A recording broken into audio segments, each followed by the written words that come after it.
dominating form of the fronting exoskeleton, augmented by a half-colony of Lekgolo, emerged at street level and found themselves on the edge of the northern quadrant of the city at the foot of the mountain nicknamed Throne of the Gods. The ascent from the subway station had been difficult. The initial movement, rising up the stairs, was uneventful, but as they neared the surface, so the damage that the surface had experienced became more apparent.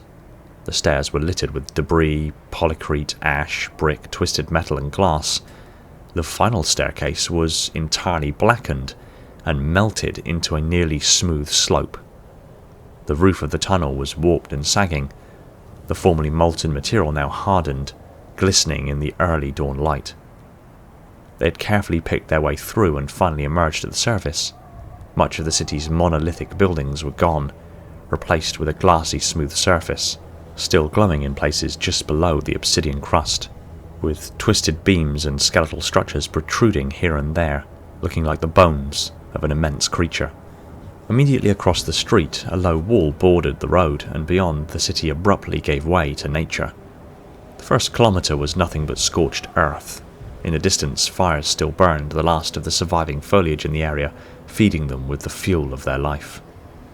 Beyond, the once verdant slope to the foot of the mountain was grey and lifeless. Luke squinted through his inactive visor and made out a single roadway that snaked up the mountain's craggy slopes. There were vehicles scattered and abandoned along the way, but none large enough to hold him while he wore his armour.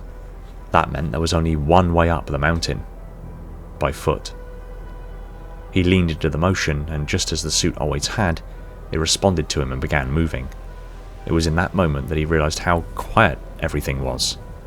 No activity from the city, no hustle and bustle of people rising and commuting, no whine of pelican engines, no distant hum of the space elevator, no birdsong, no insects buzzing. Nothing. An eerie, deafening silence that wasn't even broken by his presence. Other than the dull rhythmic thump of the suit's boot treads on the ground, the suit itself made basically no noise now. The mechanical whining he had grown accustomed to was gone, and he was only just noticing it. In truth, over the years of operating this thing, it wasn't even background noise anymore. He had all but filtered it out. But now it was suddenly absent. It felt strange. The Lekgolo now inhabiting the suit between the armour plating and the inner exoframe were the living muscles of the suit. They moved silently, only the occasional clack of an armour plate rubbing over another, and that constant thump of his boots. They were seamlessly detecting his impulses to move through the magnetic terminals on his bodysuit, mirroring and amplifying his motions through the suit. A symbiotic relationship that felt more powerful and dynamic than his original fronting exoskeleton movement systems ever did. He continued moving, focusing on his destination, but nevertheless fascinated by this alien entity now co-inhabiting his armour. Parting the scorched earth, the few remaining fires, the abandoned vehicles, and he soon found himself looking down on the city as he marched higher and higher up the winding road, the first rays of dawn's sun warming the tips of the now ruined city of New Pylos. By far the largest structure in the city was the space tether, but now the tether itself was gone, likely spiralling out into space somewhere. The superstructure was partially collapsed, and the tether's retainer rings were scattered across the landscape due west to the horizon and beyond. After another half an hour of walking, the morning sun rays were beginning to scatter once more. They had walked high enough in elevation now to be entering the low-hanging ash and dust clouds that still hung over the region, born of the city itself, as if the Covenant ship simply converted the solids of the city to gases that now clung to the landscape, fighting between scattering to the winds and falling on the lands they once defined. The sun had risen past the horizon across the gap of clear atmosphere between the ground and the underside of the ash clouds, and was now traversing the sky above the dense particulates obscuring its brilliance. The helmet's air filtration systems, while not being powered, still passively filtered the worst of this pollutive and choking atmosphere from Luke's breaths. The Lekgolo seemed utterly unbothered by it. Colour had drained entirely from the world. Luke thought back on the Vidocs he had watched and the waypoint articles he had read on ancient Greek mythology, and recalled the Asphodel meadows, a place in the Underworld where the majority of the dead dwelled, a barren, ashen place of neither suffering nor joy. He never did make it home to watch the most recent one, but this made him feel as if he were living those ancient times himself, rendering the Vidocs utterly moot. In the distance, obscured by the thick monochromatic veil, objects would loom, their darkened silhouettes appearing as spectral entities, but revealing themselves to be little more than an odd assembly of traffic cones, partially collapsed road signs, or craggy piles of rocks that had long since fallen from the mountainside and come to rest just off the road.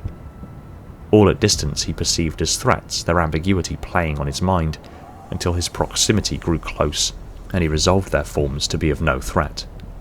And still the march continued, silent, rhythmic, and haunting. Where possible, they left the road to cut corners or navigate otherwise relatively easy terrain to shorten the climb. They rejoined the road where it levelled out, and from the ashes came the twinkle of distant orange lights. As they continued, the shape of a gatehouse and barriers, a forecourt encircled by a tall security fence with pronged tips and coils of razor wire, resolved from the static grey haze. The barriers in front of the gatehouse strobed orange lights in the gloom, beckoning them forward.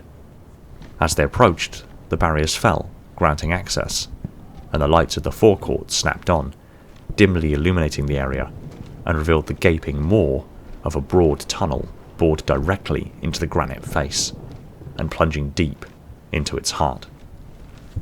They navigated past the unguarded gatehouse and moved into the tunnel.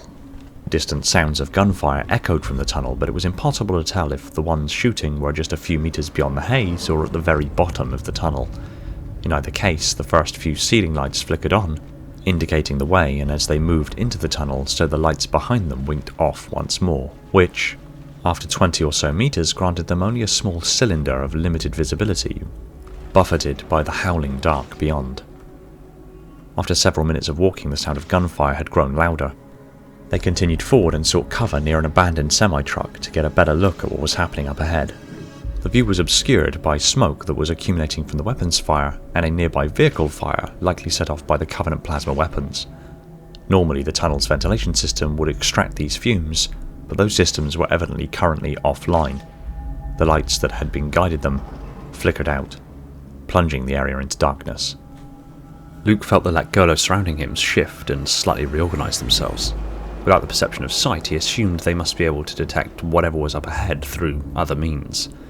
Luke's eyesight finally adjusted to the darkness, and in the haze and smoke-filled tunnel, he saw the strobing of muzzle flash and the reply of green and blue plasma briefly highlighting through the obscura. The Lekgolo trembled, a vibration he felt in his chest, and the translation device, still connected to the outer chest plate of the fronting, spoke the hunter's voice in a quiet, hushed tone. Require a weapon. Luke removed the handgun from between his armor plates, noticing for perhaps the first time how massive the weapon was for a handgun. It fit nicely in his hand, but he was wearing a powered exoskeleton, and expected for a normal person it would almost be comically too large. He ejected the magazine and counted 7 rounds still in the weapon. He slid the magazine back in and thumbed off the safety. The weapon's smart scope suite would be useless without his HUD working, so he'd have to make the rounds count. The gunfire ahead now slowed, and after a few more moments, the tunnel fell silent.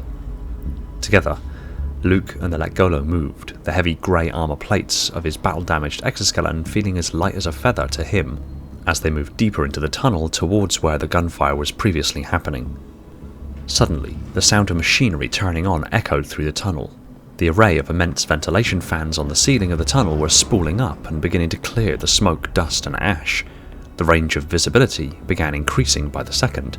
The dull glows from the muzzles of the plasma weapon began appearing in the ever-dissipating murk, and just as the forms of the aliens carrying the weapons began to resolve, the powerful overhead lights turned on.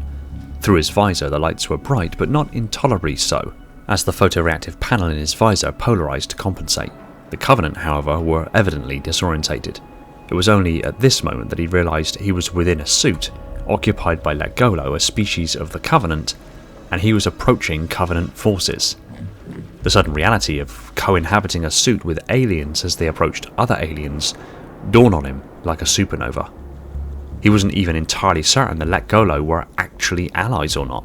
Luke was willing the suit to duck into cover, quietly asking the Lekgolo in mild panic. What are you doing?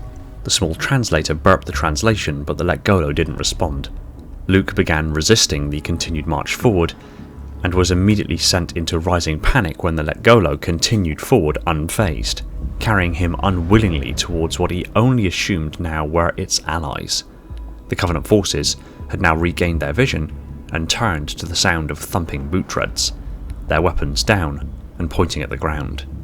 This all but confirmed his suspicions, but as he was about to swallow the very real possibility that he was about to die, he was actually relieved to see the Covenant troops raise their weapons in his direction. Luke took one last opportunity to speak before the Lekgolo marched up to its allies and killed him shortly afterward, or the Covenant began shooting. Let's get some cover. The Covenant forces did in fact begin firing. To them, a massive armoured human was marching towards them, and they simply responded to the new threat. A few rounds splashed over the armour as the Lekgolo rumbled in response. They are firing at us. All the more reason to get to cover. Luke urged the Lekgolo to relent. The combined mass of Luke, the Lekgolo, and the exoscoop pivoted on one foot and ducked behind a heavily damaged vehicle as the Covenant forces tracked their evasion and began suppression fire on their cover. Luke's mind raced, knowing full well he was squarely in the sights of the Covenant, and this time he didn't have the luxury of an assault rifle, or the distraction of Marines, or the collapse of a space tether to give him the room he needed to slip away. Something about this engagement seemed almost inevitable. He began trying to come up with a plan that may actually ensure that he gets out of this alive, all the while knowing he was outgunned and only had 7 bullets, for he didn't know how many Covenant troops. In the storm of his thoughts, enough time of inaction had elapsed that the Lekgolo must have grown impatient. The Lekgolo's deep voice rumbled from the translator. We will destroy them. The voice had interrupted his thought process, and before he was fully aware of what was happening, the Lekgolo began moving and stepped out of cover in the brief lull of suppressive fire. Luke had not the time to do anything beyond a verbal protest. No, wait. The dominating metal form of the exoskeleton, a walking tank, stepped out from cover, levelled the magnum. Luke was still in shock to the sudden movement, but was still cognizant enough to what was happening to reflexively squeeze the trigger as the weapon aimed in the approximate direction of a grunt who had ventured towards their cover. A spray of bright blue blood arced into the air as the large caliber high explosive round struck the grunt in the chest, punching a hole before detonating inside its chest cavity. Relax. We will take care of us. The Lekgolo responded to Luke's quite obvious reluctance. The Covenant forces began strafing in response to the sudden threat, their aim quickly tightening up as the first few bolts of plasma skimmed the thick armour of the suit's pauldrons. I wish I felt more reassured. Luke replied to the involuntary advance on the enemy's position. An instant later, the arm of the suit adjusted its aim and Luke squeezed the trigger again. A second round burped from its muzzle and flattened on the surface of a jackal's shield with enough force to knock it off balance, its elongated head momentarily becoming exposed as it regained its footing, to which Luke squeezed the trigger again. A third round passed through the jackal's skull and struck an elite in the lower leg, where it detonated and caused the elite's shield to flare, and it dropped to a knee. Several plasma rounds struck the shoulders, outer thighs, and abdominal armour, and the heat inside the suit raised notably. Maintaining their aim, Luke squeezed the trigger a fourth and fifth time, sending 2 more rounds downrange where they struck the kneeling elite in the chest and the top of the helmet. The first popped its shields, and the second caused a bloom of purple mist to saturate the air between them as the elite fell backward, dead. They took 3 large steps forward, meeting a grunt who was trying to scramble clear. A forceful strike from a balled left fist crippled the proportionally diminutive creature to the ground, where a massive boot followed its skull to the floor and met very little resistance as its 1.5 ton weight found the asphalt. Luke was surprised by the involuntary celebration that followed. Yeah! They tracked their weapon on 2 more grunts and fired rounds at each when the handgun clanked empty. 4 thunderous steps forward brought them close enough to the dead elite's discarded rifle, a long-barreled purple-pink weapon with a luminous green dial bearing alien markings. They scooped the weapon up, taking 3 rounds to the pauldron with one cleaving off a chunk and skimming past his helmet. Luke grabbed the weapon with one hand and quickly moved the translation device from the centre of his chest to his left waist armour to keep it as safe as possible from gunfire. Upon recovering their position, Luke noted yet again a lack of a trigger, but a small notch that seemingly suited finger placement. He threaded the suit's armoured finger through the notch and squeezed, and was rewarded with a rifle firing a bright green projectile. They levelled the rifle and fired round after round at remaining Covenant forces, using the projectile's own sickly green vapour trail to adjust their aim, missing several rounds but scoring hits with the rest. The carbine finally emptied and the last alien slumped to the ground. Hell yeah. Luke chanted in celebration, a feeling he wasn't expecting but welcomed nonetheless. We're fine. Luke dropped the empty weapon, having no further need for it. Okay. That was kinda cool. Luke conceded. The Lekgolo rumbled a reply. No. Plasma weapons are hot. No, I mean, it doesn't matter. Realising the translation was obviously still not perfect, or the Lekgolo didn't understand the term. They advanced together through the bodies of the Covenant troops and made their way to an access way, which led into the facility itself. Inside the entrance, behind improvised cover, Marines lay where they fell. They took care not to trample them, picking a delicate path through. Luke could almost feel the Lekgolo's response to the care he was taking. They seemed almost confused, but obliged to take care, as it apparently mattered to their newly adopted human. A gesture he appreciated, as he knew from direct experience now that if they didn't want to, they could just take over. They finally made their way through and began moving deeper into the facility, looking out for signs that led to the hangar. A camera tracked their progress and a few lights winked on to point the way. Hades was still looking out for them. They came to a long corridor and began moving down it when a set of doors to their right chimed and opened, the lights within the room flicking on. They stepped through to find a large, spacious room with empty gun racks in 2 columns down its length. A light strobed on one of them halfway down. They moved to it and an automated cover lifted clear and a mechanism flicked open, revealing 2 assault rifles and 2 handguns, with an ammunition crate opening at the bottom. They picked up the handgun, fed a magazine into it and slipped it between the armour plates at their waist. They picked up an assault rifle, again fed a magazine into it and pulled the charging handle, sliding the first round into the chamber. The door chimed again, indicating the way to the hangar bay was outside. Luke spoke to both himself and the Lekgolo. Come on, we just need to find this hangar bay. The Lekgolo responded to his movement, pivoting the exoskeleton towards the door, but remained otherwise quiet. They moved back into the corridor and followed the lights as they turned on ahead of them, guiding their way to a large staircase that they then followed down several floors. They came to a set of doors off of the stairwell with a sign indicating the hangar bay was beyond. The facility itself was quiet. Any activity had long since departed, and anything of immediate value had likely gone with it. After wandering the corridors for a few minutes, the corridor suddenly widened and led to a set of double doors that opened into a hangar bay. Floodlights high above turned on, and they found themselves standing on a walkway looking down on a raised metal landing pad. A set of massive hangar bay doors sealed off the mountainous landscape outside. High above them on the back wall, above the doors they had entered through, a control centre protruded from the wall, with a front of glass giving clear sightlines across the entire expanse of the immense room. A light flickered to the left at a staircase to a gantry that led to the control centre. They moved to it, climbed the stairs, walked along the gantry and slipped into the control centre. One of the control room screens briefly displayed Hades' avatar before switching to a line of text. Manual override controls must be disengaged. Centre console. Luke turned and walked to the main centre console lining the forward-facing windows. He scanned the surface of all of its buttons, switches, keypads and displays to find the manual override controls. The indistinct red-capped switch lay in a mess of other similarly indescript switches. He flicked the switch off. A cascade of lights and codes swept across the control surface, and holographic projections onto the inner surface of the glass winked into existence. A dozen different systems came online as Hades worked his magic. Another line of text appeared on the holographic displays. Hangar bay doors need to be manually opened. Door controls are to the left of the door. Luke nodded and moved out of the control centre, walked the gantry and descended the staircase, moving past the raised landing pad to the immense hangar bay doors. He primed the door release and the massive doors groaned into motion, retracting into either wall and the ceiling above. Even inside his armour, he felt the temperature inside the hangar bay drop as the cold mountainous air flowed in as he made his way back to the control centre.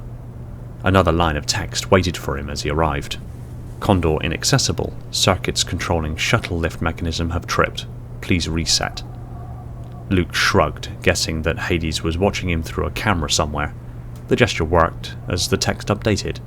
Back downstairs, through the doors you entered, turn right, and follow corridor. 6th door on your left. Luke reread the message a few times to commit it to memory, and then left to follow its instructions. He stepped through the double doors and immediately turned right, following the corridor as it turned left and then right again. The corridor ahead only had the first few lights lighting it, rapidly descending into darkness beyond.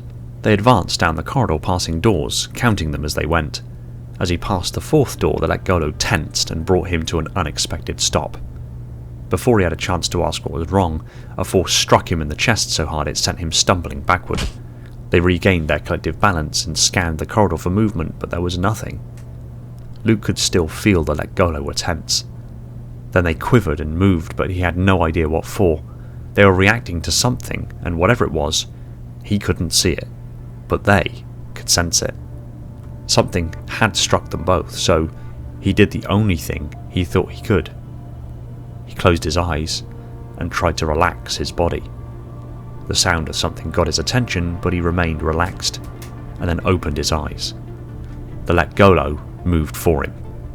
This time, he didn't resist or try to help, he simply let them go. His right arm holding the rifle lifted and blocked a strike, then his left arm joined in and swung. Luke did nothing beyond balling his fist. The metal gauntlet of his armour smashed into something that rippled the air in front of him. Another block, parry and strike, and the shimmer in the air stumbled backward, static electricity discharging across its surface as the glassy camouflage failed and revealed an elite wearing a blue, almost opalescent armour. Luke brought his assault rifle into play and fired a burst that the elite strafed deftly to evade. A bright blue-white energy sword sparked into life, and it leapt towards him, closing the distance in a moment. He lifted his assault rifle to block the strike, and the sword sliced through the weapon, cleaving it in half and cutting a deep gouge into the chest plate, so deep the remaining metal was hot enough to weaken, and the chest plate slightly dislodged and dropped 4 inches, excess molten metal dropping to the deck plates, and Luke felt the skin of his chest blister. They stepped quickly to its side, and the Lekgolo tucked him into a duck. The sword sliced through the air Luke's head was just occupying a moment before, but again cut a section of his back and shoulder armour clean off.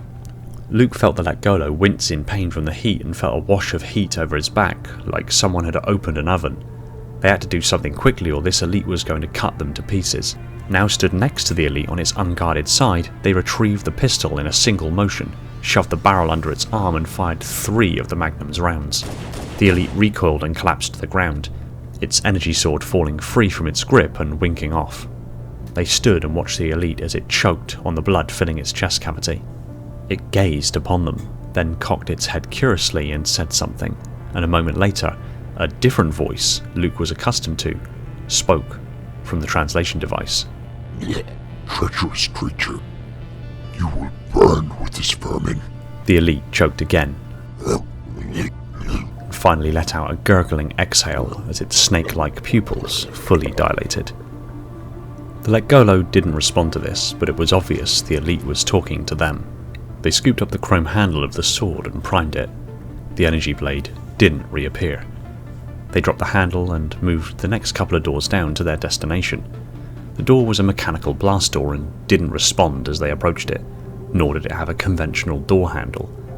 Luke saw the door had an emergency panel. He opened it and pulled a large yellow lever inside. The door mechanism unlocked and the door seemed separated by 2 inches.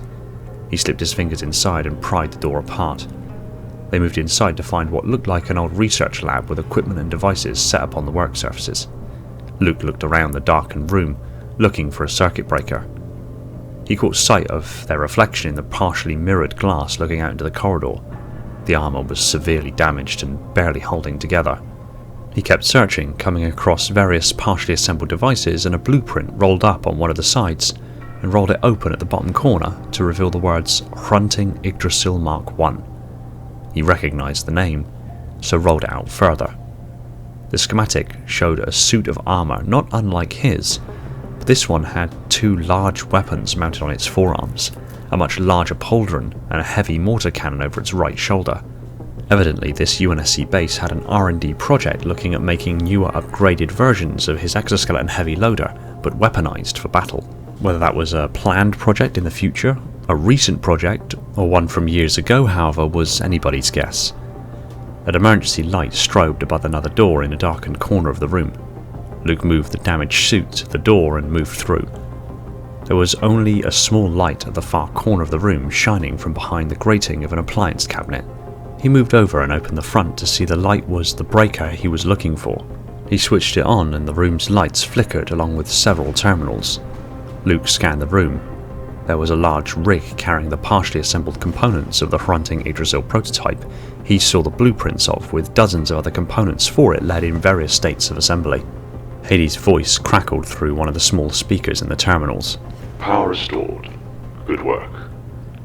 The lift mechanism can now ferry the Condor to the landing pad for departure. There is a problem, however. The Condor's power systems are not responding. This is why it was left behind. So, we're stuck here then. Not necessarily. I am running diagnostics. There may be a solution, but it's going to take some work on your part. Oh, meaning what exactly? Your suit is beyond damaged now. But in this lab are the things you need to fix that. The components for the fronting Yggdrasil Mark I prototype are based directly on the series of suit you are wearing. The components are, for the most part, compatible, and where they're not, there are tools in this room to make them compatible. In particular, the power... So you want me to upgrade this hunk of junk with this stuff?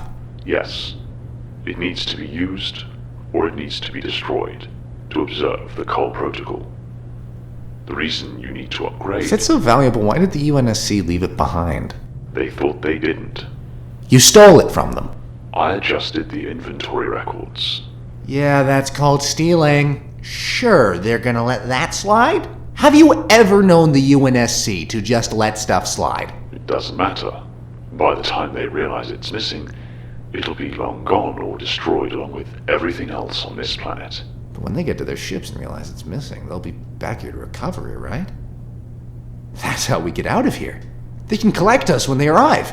They're not coming back. They left believing they had everything important. They made for orbit, boarded ships, and jumped out of the system while people were dying in the city. They're not coming back for any of them, or any of us. They sought to protect their own people, equipment, secrets, and interests ahead of other human lives. My priority in times such as... I know. The preservation of human life. Then you'll know. They acted in direct contravention to those priorities. The things they had here could have helped save people if they had acted with humanity. But they didn't. And every choice I have made since is in recompense for their abandonment. So you kept this back, knowing full well that I'd come here. You've been planning this. I knew the Condor was left behind. I had a hunch on what was wrong and how to fix it. So I adjusted the inventory to keep the equipment I needed here. Your survival and your experience in using this platform will ultimately help you escape this place, using the items I kept behind. Then why didn't you tell me from the get-go? Because it wasn't guaranteed that you'd survive, and I was still bound by security and compartmentalization protocols. You still are now. You're just choosing to ignore them. You said your priority is to preserve human lives. How many could have escaped on that Condor? How much room does a Condor have for people? How many? As many as 40. 40. I've watched people get killed down there. Shot, beaten, butchered. If they'd known, if I'd known, there was a Condor here, we could have saved them.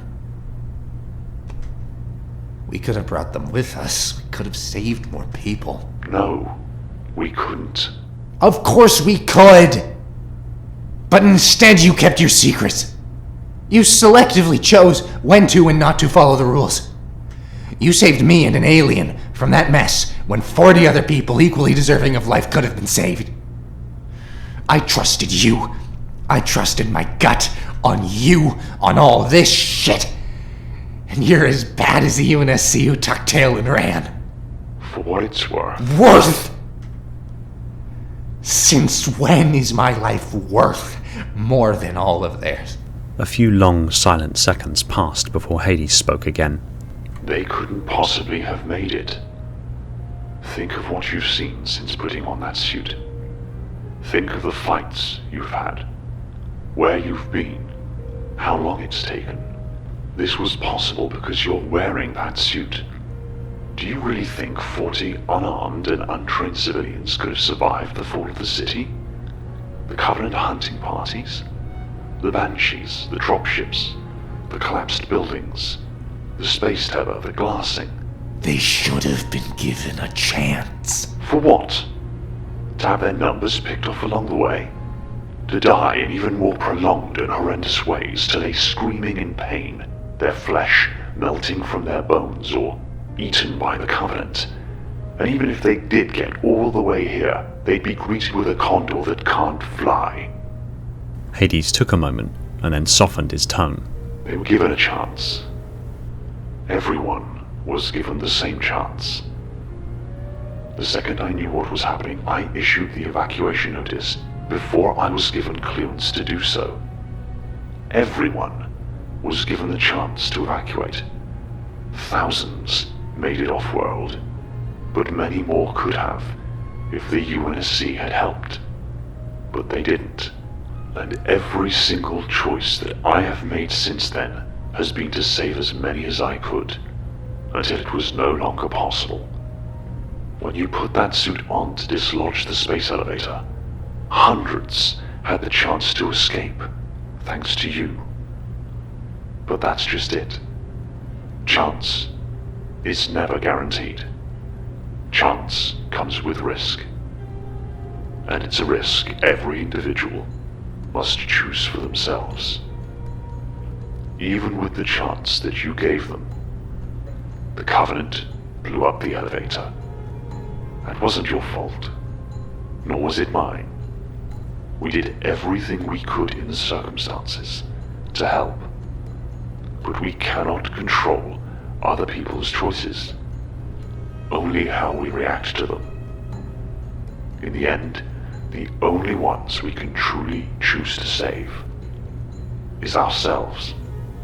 Luke shook his head, not because he didn't agree with the words he was hearing, but because he couldn't reconcile in his head why he had the right to be alive when they didn't. I know! Why me? Why did I have to live? What right do I have to be alive and they're not?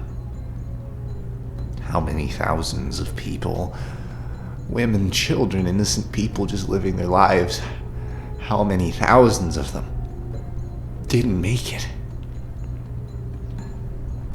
Why did they have to die? They had lives to live just as I did. Why not me? What purpose do I serve beyond being a dock worker? A dock worker without a dock. I'm afraid I don't have the answers. But what I can say is this. They all had a chance. They all had a choice. The odds just weren't in their favor.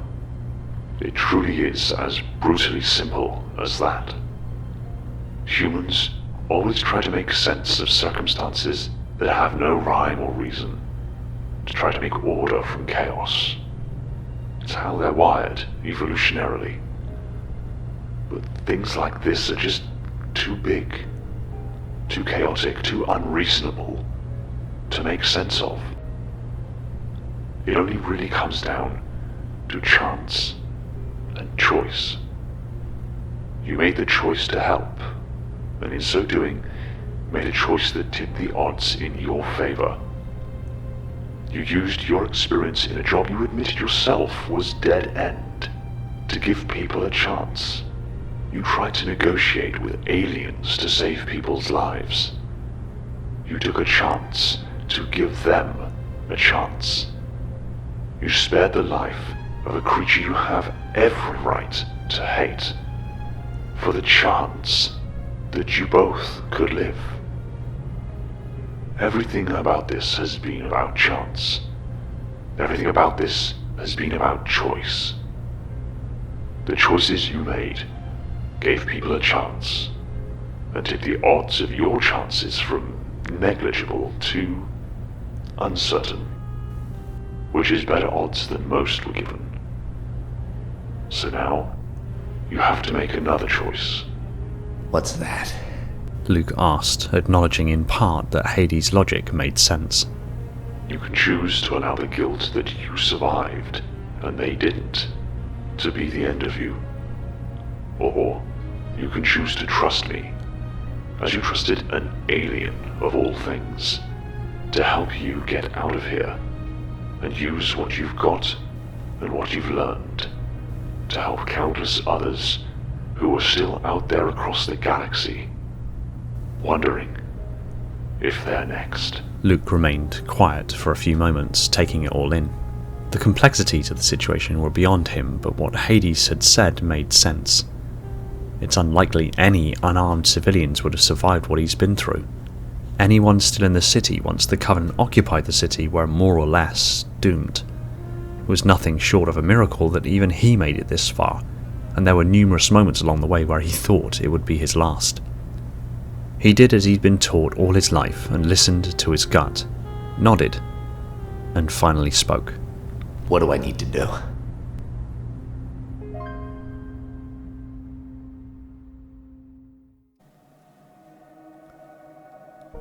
Thanks for watching. If you enjoyed this video, kindly tap that like button, and if you're not already subscribed and want to see more stuff like this, be sure to subscribe so you don't miss future uploads. Pop a comment down below telling me what you thought of today's video, or if you want me to cover something specific in the near future.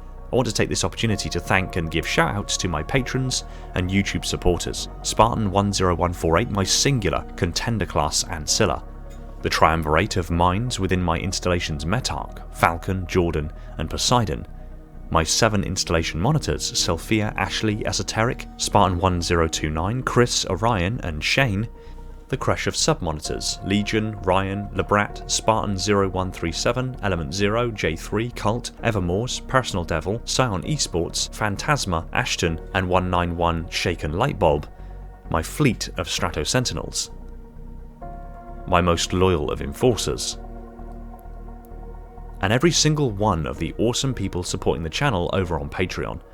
My Tier 0 Transcendent YouTube members Spartan137, again, Maury, Jimbo and Balaz, and all other YouTube members keeping my installation functional on that glorious vacuum energy.